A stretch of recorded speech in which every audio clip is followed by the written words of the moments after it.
ഒരു അയൺ കടായിലേക്ക് വെളിച്ചെണ്ണ ഒഴിച്ചു കൊടുക്കുക. ചൂടാകുമ്പോൾ കുറച്ച് വെളുത്തുള്ളി, ഒരു സവാള, ഒരു തക്കാളി, 2 വറ്റൽമുളക്, ഒരു കഷ്ണം ഇഞ്ചി, ഇതെല്ലാം കൂടി ചേർത്ത് നന്നായി ഒന്ന് വഴറ്റിയെടുക്കണം.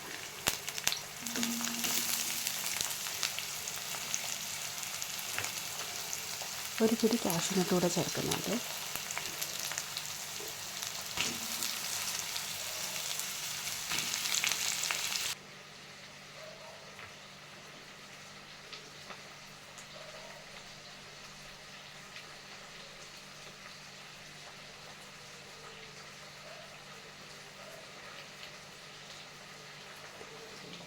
തക്കാളിയുടെ ഔട്ടർ ലെയർ വിട്ട് വരുന്നവരെ നന്നായി ഒന്ന് വഴറ്റി കൊടുക്കാം.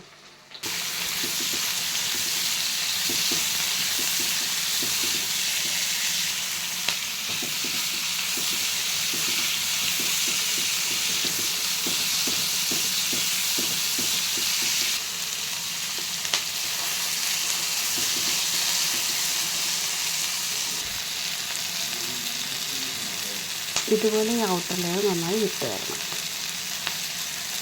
അതിനുശേഷം ഇതൊരു മിക്സി ജാറിലേക്ക് ആക്കി നന്നായി അരച്ചെടുക്കുക. ചൂടോടുകൂടി ആണെങ്കിൽ കുറച്ച് തണുത്ത വെള്ളം കൂടെ ചേർത്ത് നന്നായിട്ട് പേസ്റ്റ് രൂപത്തിൽ അരച്ചെടുക്കണം.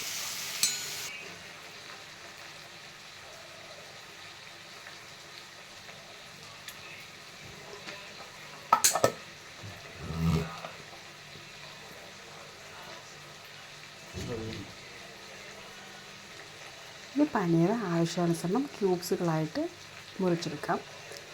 ഇനി സെയിം പാത്രത്തിലേക്ക് ഒരു ക്യൂബ് ബട്ടർ ഇട്ടതിന് ശേഷം അതിലേക്ക് ഒരു 1/2 ടീസ്പൂൺ മഞ്ഞൾപ്പൊടി, 2 ടീസ്പൂൺ മുളക് പൊടി നന്നായി സോട്ട് ചെയ്ത് പനീർ ഒന്ന് ജസ്റ്റ് റോസ്റ്റ് ചെയ്തെടുക്കാം.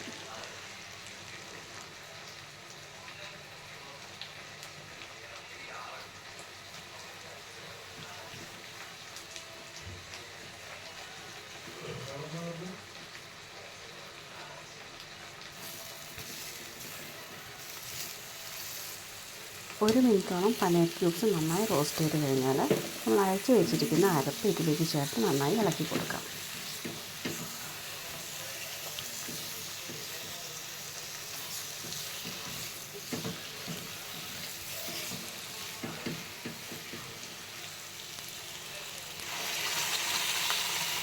ആദ്യമേ റോസ്റ്റ് ചെയ്യുന്നത് ഇത് പനീർ പൊടിഞ്ഞു പോകാതിരിക്കാൻ വേണ്ടിയിട്ടാണ്.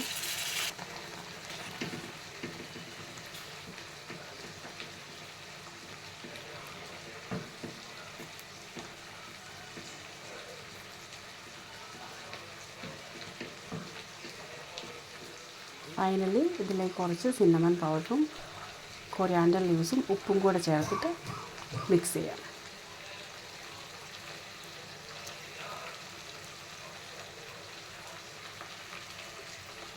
വളരെ പെട്ടെന്ന് തന്നെ തയ്യാറാക്കിയെടുക്കാൻ പറ്റുന്ന ഒരു പനീർ മസാലയാണിത്.